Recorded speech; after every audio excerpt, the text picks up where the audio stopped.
شير قدا وان دقيت جرا والله ربنا واقجل شمالي ساتي دكمني كارونا كدل سو ربنا تبايا ديجرو كنا كيسا واندن لغينا واندن لغينا نكاني المولا به يا ربي المونا كني جري بيا ددارا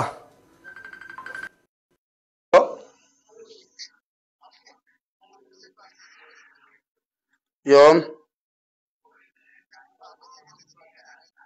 شير قوي بقى مي غور بيچاني نمچبل بلنا جلا خاصي جرين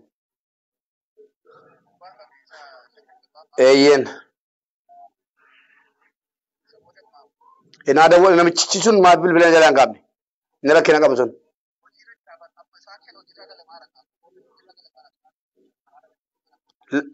لا سكاني جولي برتا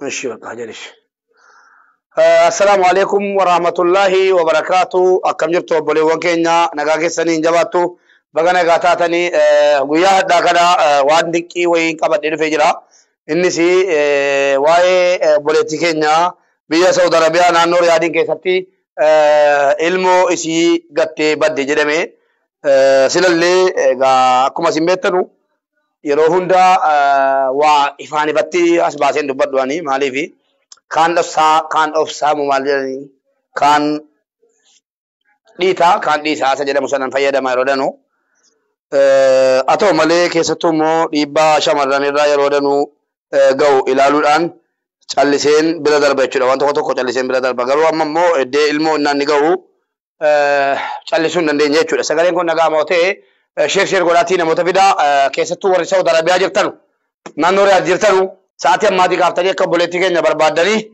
الموسي تكني تنچودا سبحان الله علمو كان فقاتو لالا يا ابولي وكينيا ساعتي كان كن اخر الزمان والله اخر الزمان دوغاسي تيمچودا اخر الزمان غير چودا ساعتي نمني ilmoon namaa yaa rabbi ilmoonaa kenni jedhee masgiidatti birrii kennate waan qabu wareegee du'aayii kadhachiifatee ustaazota du'aayii kadhachiifatee bakka hundatti du'aayii kadhachiifatu kana keessa gariin immoo ilmoo argatee rabbiin tola isaarraa ilmoo kenneefi jennaan naa guddisaa jedhee nama bira kaatee ka'ee takka bakka guddistuutti keessee gataa takkammoo geessee nama bira kaatee amaanaa jechuudha hojii galee hojjetadhaa farankaa qabu ataranaa eegaa jedhee kee nama rakkisuu maal jechuudha sanaan booddee immoo geessaa zubaalaa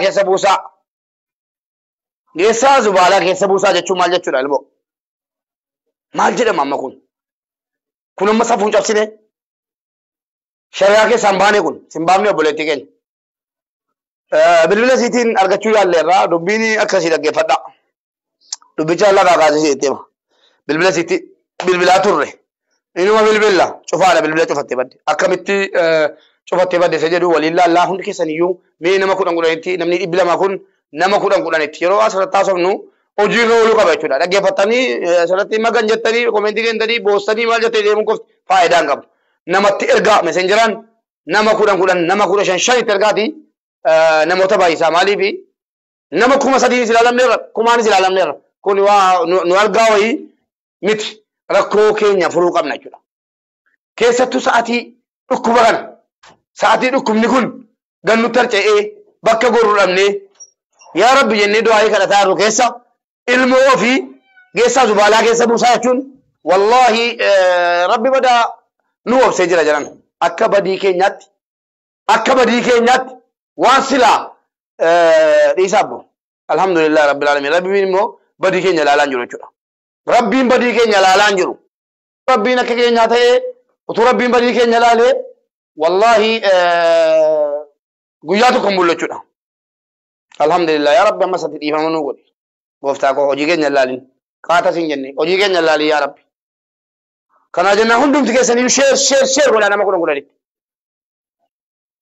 anni citii shamarranii gadi ba'ee dubbachuullee hin barbaadu hin barbaannes garuu immoo bilbila cufattee baduusi ijoolleen mana keessaa jeequmsa kaasuu mee akkamitti namni ilmoo lama argatee ka'ee geessaa zubaalaa keessa buusaa jedhee ajaja dabarsa kaaronaa dheeraa gaammas akkuma dheengaddaa kaaronaa qabe mubaarakiin jedha tole dubbicha amma akkas jennee jechuudha jalqabna sheer gootanii noomee nama 290 jabaadha nama 500 illee fida maaliifi nama 500 irraa wanta godhu hin jiru hojiirra ooluu qaba wannan isiitti maaru kun hojiirra ooluu qaba kunoo suuraan obboleettii keenyaa kunoo waan hundi ragaan harka jira jechuudha himataan illee jira lafaa kaane miti himataan lakkoofsa bilbilaa biraa qaba naa birmadhaa yoo qabame rakkoodha biyya Saudi Arabiyaa keessa jira iqaamaadhaan jiraataa jira ani ilmoo durbaati jedheen ofitti qabee yeroo dhan immoo waa'ee shamarranii ol baatee sii dubbatuun argaa adaraa itti naayimiitii dhuftee ilmoo siin harkaa fudhattu jedhee jira kanaafuu sheer godha dubbichi akkasi jira keenya obboleettii keenya tokkotiyyuu kunoo akkuma si suuraa irratti argitan kana biyya Saudi Arabiyaa keessatti heerumtee naannoo Riyaadiin keessa jiraataa turte kunoo tila obboleettii keenya kanaa jechuudha la mul'ata miti obboleettii keenya kanadha biyya Saudi Arabiyaa keessatti heerumtee akkuma namaa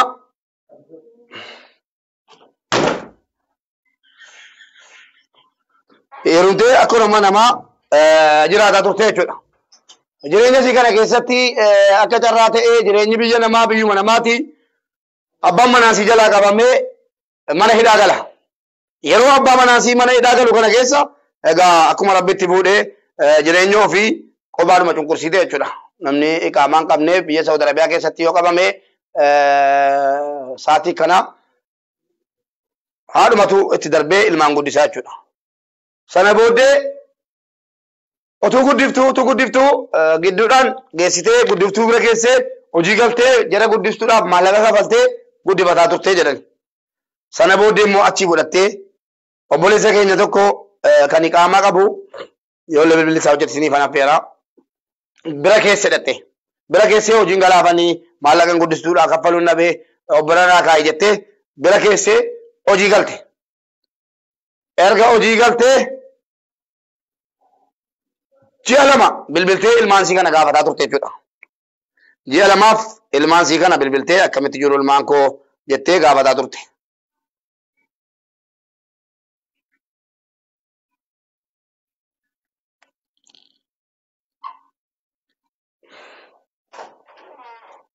isini maxxanseera footoo kana isini maxxanseera Facebook irratti ilmaan sii kana bilbiltee ji'a lamaaf gaafataa turte akkamitti jiru ilmaan koo itti naa kennittee ilmaan siitiin dubbataa sagalee jalaa dhagahaa ji'a lama sagalee jalaa dhagahaa turte jechuudha sanaan booddee ji'a lamaan booddee bilbila cufattee jala bilbila cufattee tuuteessu akka ta'ee bilbila mana hojii isii argatee bilbilee fi maaliif waa ijoollee kanaa calliftaa maaliif hin haasofne maaliif dhuftee fudhanne ilmaan kee maaliif dhuftee hin laalle ji'a lama si obseera jennaan yoo barbaadde geessitii zubaalaa keessa buusinaan jettee jedhe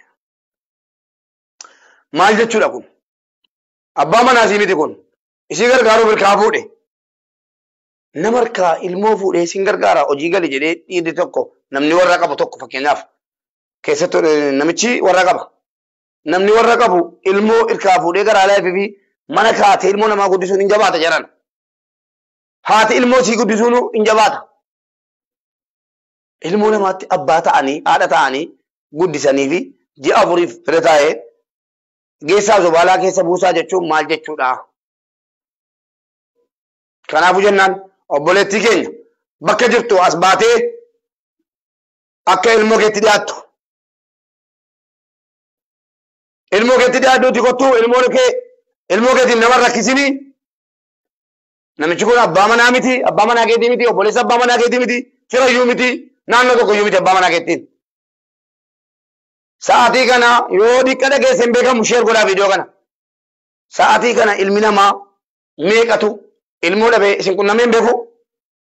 Nama meeqatu ilmoo dhabee jechuudha. Yaa Rabbi ilmoo nuu kenni. Yaa Rabbi ilmoo nuu kenni mandaratti matee masgiida keessa dhaabbatee boo'ee du'aa kadhachiifataara. Ati akkam akkam ilmaan kee zubaalaa keessa buusaa jedha. Meemee keessumaa wayii yoo nama quba qabu wayii itti bilbilee riyaadirraa informationii jiru meemee siniif oona.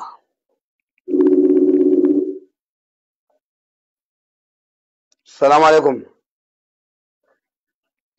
Sagalee kee uummatatti ol baasuu waa'ee intala kanaa dubbachuu dandeessaa?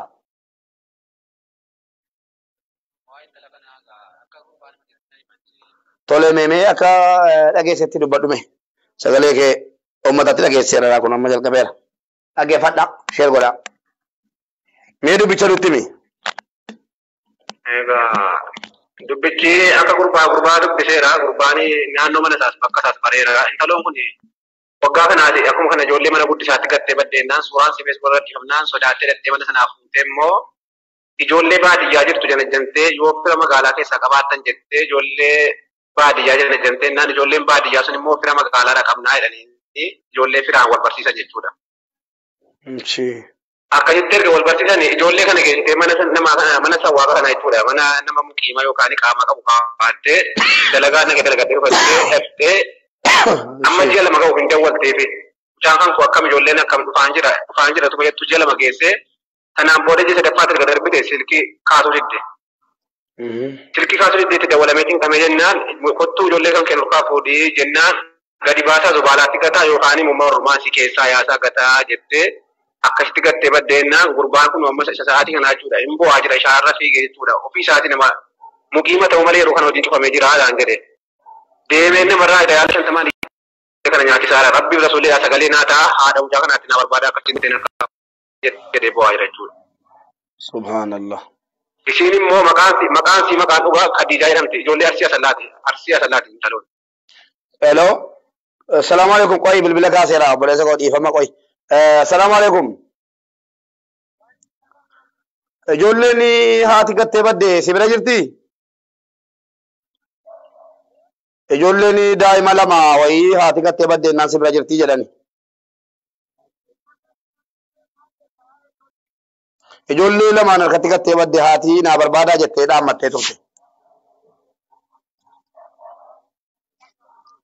Akkasiin jedhe waa'ee ijoollee sanirraa nu dubbachuu dandeessaa? Kunoo amma uummanni si dhagaa jira waan ta'eef jabaadhuuti dubbadhu kaardee tuccutiin dubbadhu meeme. Maqaa sii dubbadhu mee. Ijoolleen namitti qabaa nu kennite. Tole. Dhagaarta ijoolleen qabaa nu kennite. Dhagaan jira dubbadhu. Qabaa nu kennite haga baatii lamaa bilbiltee hin dhufa jechuun achumaan hafte ijoollee. Tole. Bilbila achumaan dhufatte yoo beekan jirta yoo beekan gataa dhugaadhaa gataa nuun jette. Ijoollee isaati siin ijoollee naannoo kamiiti? Ijoolleen Arsii Lixaati dhaloonni siisi. Maqaan si eenyunni? Arsii Bahaati siin. Arsii Bahaati? Maqaan si eenyunni? Maqaan isii Zaytuna. Maqaan si Zaytuna. Khadijaa fa'aa himatti hin jenne?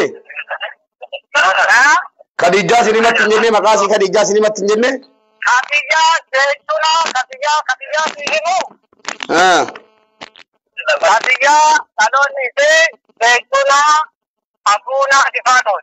Waan Bulloo Difaatoon. Zaytuna Bulloo Dibaabooti? Dibaasoo tole amma gaa jeelama eeddanitti ubii jeelamaan booddee immoo yoo barbaadan zubaalaa buusaa yoo barbaadan immoo gataa isiniin jette jechuudha amma billaadhaan marrumaan keessaa baasan waan jetteen. Gaafa jetteeti bilbila cufattanii isaan argattanii bilbila kiyya deemii birrii dhibba takkaan kan yaraddamaan na gootan jettee nu dhaadhattee cufatte. Maali badiin keessan garuu isin abbaa manaa siitiin walitti dhufeenya qabdu abbaan manaan siin qabame moo beekaa gatee bade? Beenu nu wama tokko beenu nu qabaa nu kennatu isii deemtu guraatii isiin deemu namni nutti deemu mucaawiiti akka dubartii irraa akka qabaa gaafatanii nu kennanu wanti tokko wanni siin nu dhuftee sii goone tokko hin jiru wanni deemaa gurraacha sii beenne hin jiru cubbuu waan wajjeessan tan. Amma cubbuutti siin galchitee mucaalaa ijoollee wajjin qabamuuf deemtu rakkoon siin irra ga'uuf deemaa jechuudha. Egaa dhagaartuu abbaa dhimmaatii maqaan keenyunni? Sultaan eenyuti?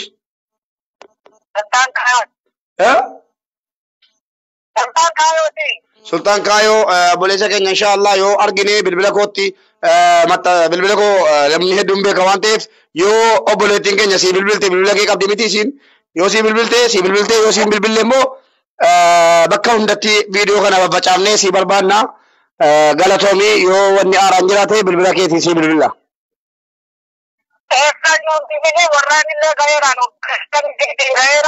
Warra haa maatii si argattettaa? Warra maatii isiitiin jechaadha. Warra maatii si beekte jechuudha? Obboleeyyan bira bilbileera. Maal jedhan obboleewwan? Warra si barbaannaa, warra ijoollee si barbaannaa, ijoolleen Jimmaa, ijoolleen bakki dhaloota isaanii Jimmaa nuun jette. Abbaan manaa si ijoollee Jimmaati?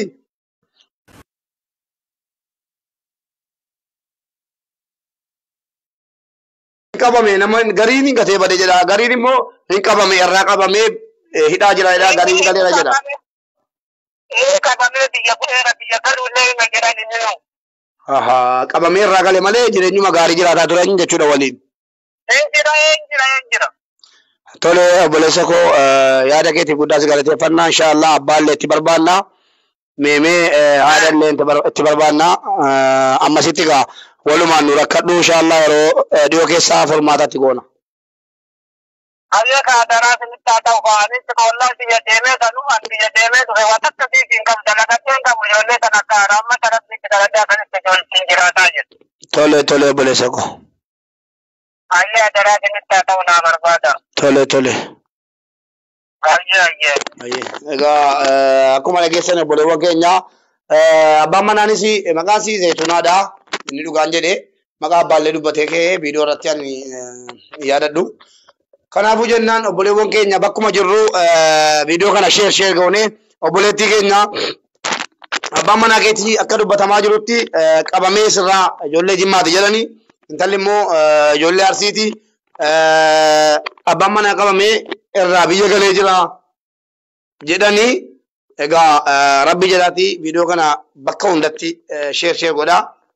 Obboleettii keenya yoo viidiyoo kana akka carraa dhageesse yookiin immoo dhaggeeffataa jiraatte ilmaan keetti dhiyaadhu rabbiin si qixaatuuf deema yoollee jireenyi sitti jabaate si gargaarra akka ati gara biyyaatti galchitu si goona yoo ofii dadhabdellee abbaa gaafadhu hin fudhadhu yoo jedhe hin fudhanna nuu kenni dhugaan sitti hima ijoollee kana hin barbaaddu yoo ta'e subaalaatti hin gatiniitii kottu na qunnamii an fudhadheen gara biyyaatti erginee guddisiifne jechuudha. Wantati ilmoo namaa rabbiin kabaja kenneefi waa hunda caalaa ilma namaatiif kabaja guddaa kennee jira. Kana jennaan ati immoo jireenyaa jettee ilmaan kee zubaalaa keessa buusaa maali jechuun hin barbaachisu meemee jecha kanallee inshaallah yoo si argine si gaafannee sirraa qulqulleeffannaa obboleewwan keenya galatoomaa sheer godhaa kun waan dhiqiiti wallaahi. Zamana ilmoo dhabee namni jaarse jechuudha. Yaa Rabbi umrii koo guutuu taa'ee ilmoon dhabee maalan dhabee jedhee du'aa kadhatu keessattuu immoo akiru zamaanii kana keessa sa'atii ilmi namaa mana tukkaanfamee kunoo dhugaa Rabbi sitti hima guyyaa lama ifa gadi hin argine kunoo manatti mabraatii ibsannee dhukee irraa kaasaarra malee mabraatii irraa gadi iyyuu ba'an jiru jechuudha. Maaliif sababii dhukkuba kanaa jechuudha. Hin bayinaa jedhee mootummaan nu dirqisiisennaan kaleessas hadhas manaa ba'an jiru jechuudha. Sa'atii kana keessa akiru zamaaniin keessa ilmoo ofii zubaalaa buusaa jechuun ilmoo ofii gatuun yeelloo guddaadha. Yaa obboleettii keenya Rabbi si haa qajeelchu ilmoo keetti dhiyaadhu namas hojjirre rakkisineeti obboleessa kee sirkaa si gaaromee sirkaa fuudhe kana rakkisiniiti harkaa fuudhisiin jennaa galatoomaa ulfaadhaa rabbiif jecha isin jaalladhaa aan obboleessa keessan mubaarak musammaatii nagaan oolaa.